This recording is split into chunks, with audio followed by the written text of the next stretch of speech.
My mom was the grandmother of the community. Everybody called her Grammy Black. She always paid attention to the kids, her kids and the neighborhood kids. She always wanted to help. And I think that's where I learned my volunteering from, was from my mom. She was always trying to be active in the community, and I think that's what I am now. I try to be active in my community. The year I graduated from Prince Charles, I won the School Spirit Award. And the year I graduated from Simons High School, I was the student council president. And when we graduated in June of that year, I was pregnant. And then in January of '75, my son was born. I don't know, because you said right there. Oh yeah, there you are. The early years of being a parent is scary as heck. There was no instruction book. I was driving taxi and dispatching, but it wasn't enough to keep our head over the water, so I went on income assistance. In 1979, when Adam and I moved to Crescent Valley, we moved here because we had to. But now it's 2021, and I still live here.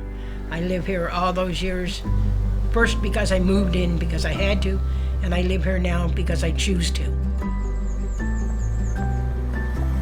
I've happily been involved with my community and poverty issues for over 40 years.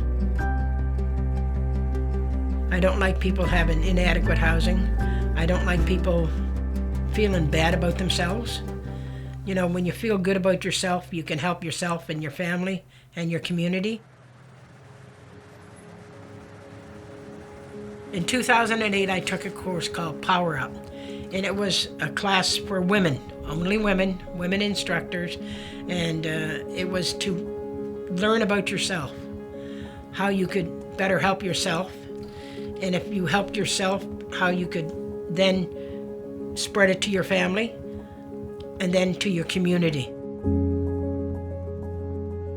As Power Up was winding down, Wendy McDermott come up with this idea to have a community newspaper. I volunteered on the Crescent Valley page, just to help put some stories together, you know. As we got to issue 2, the city of St. John decided they wanted to have a coordinator for the job. And somebody said, Juanita, you should apply. So I applied for this job as a coordinator, and I went for an interview. The interview was, scary. What are you going to do about this and what are you going to do about that? And my computer skills wasn't the best, but I was willing to learn. They called me and said, we accept your position. And I thought, there's so many things to consider. Health card and rent going up and getting paid every 2 weeks and everything. So I asked for the weekend to think about it. And on Monday I called them and I said, yes, I accept. So here I was at 55 years old, crazier than hell, going off income assistance and going to work, and it was so scary.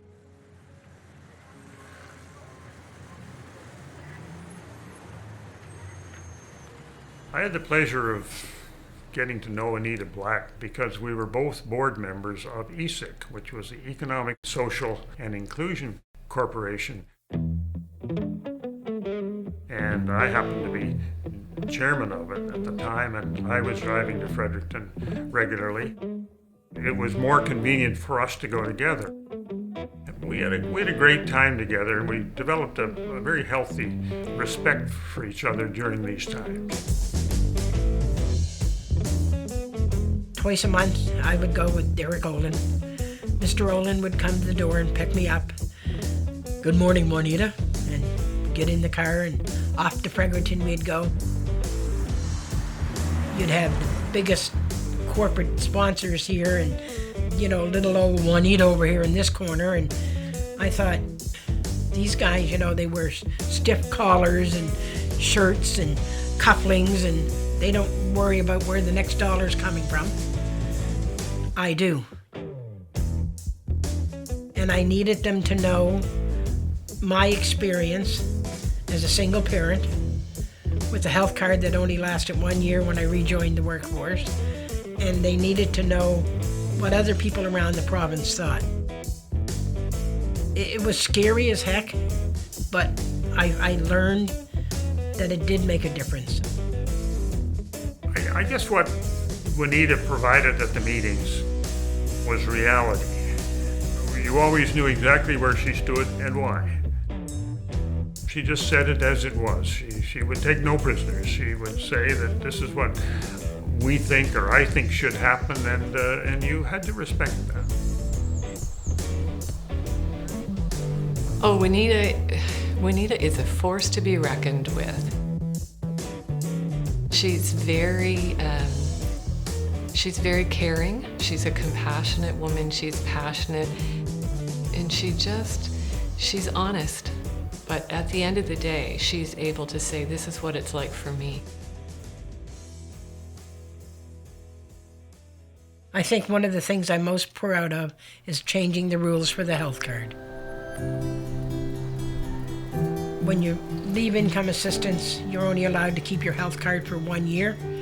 And one of the things we fought on at a committee was allowing people to keep their health card longer than a year. Back then, you could keep your health card for 1 year. Now you can keep your health card for 3 years. They said, this is Juanita's rule. It's a good feeling, after all this time that people still listen. Yeah, I think her superpower really is that she cares about everyone and that she has respect for people, because I think if we get into places where there's a division and there's the us and them, then it's very difficult. She believes in relationships, and she does an excellent job at building relationships. It's now 29 years that we have the Crescent Valley Community Garden right out behind my house, and it's so convenient. I can go down the 6 stairs and walk across the driveway, and there's the fence for the garden. There's always volunteers needed, and it's quite the meeting place.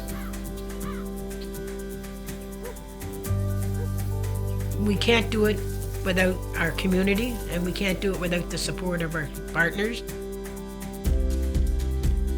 When you go down Itty Bitty Way and you go to the right where Juanita lives, that whole section of the neighborhood is very well groomed.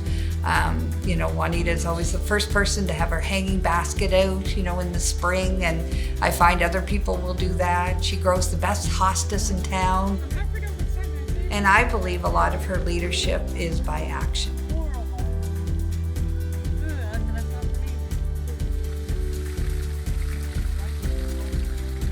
Find people to volunteer in your community. Sometimes they come out of the woodwork. Down in the South End in the building called Pulse, there's a lady named Mary, and I kind of took to her because she was always willing to learn. She wanted to learn about the garden. She wanted to learn about the food purchase club and do all these things, and I thought, I think I'll kind of hang around Mary for a little while.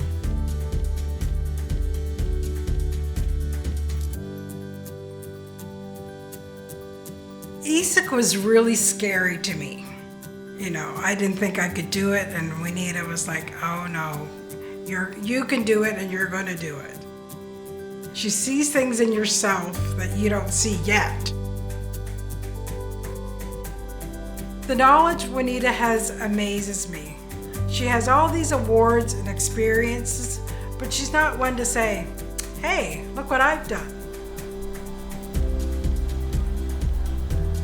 I definitely feel like there's a sense of connection just because she grew up in a world where poverty did exist.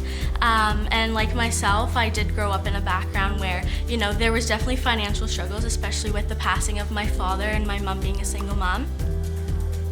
I don't think words can describe how much this scholarship means to me, and not only me, but my family as well.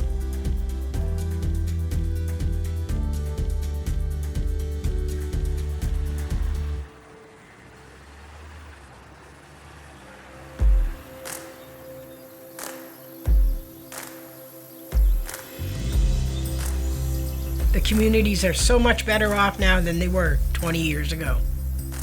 I get discouraged when things don't move along fast enough, But I learned over the years that it takes a solid foundation to move forward.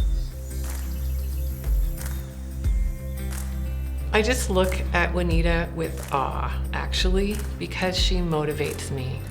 I think it's her tenacity and her perseverance. To me, she personifies what our community is about. She provides support, and she also holds us accountable, and I think that's what we need in community.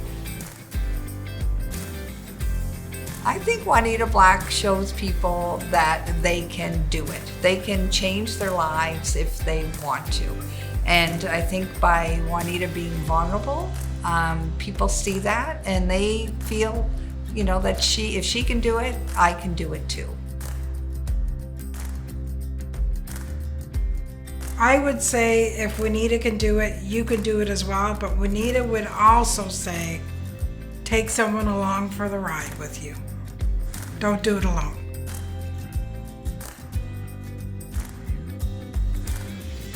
Hearing about Juanita and what she does for the community, it's definitely inspirational, especially hearing where she came from and how she may not have a lot but still continues to give everything that she has and gives her 100%. It definitely is very inspirational and pushes me to do the same.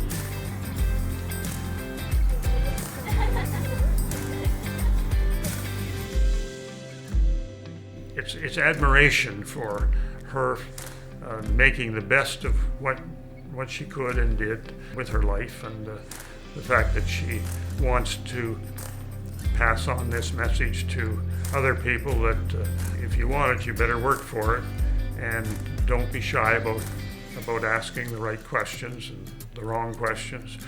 It will make a difference in your life.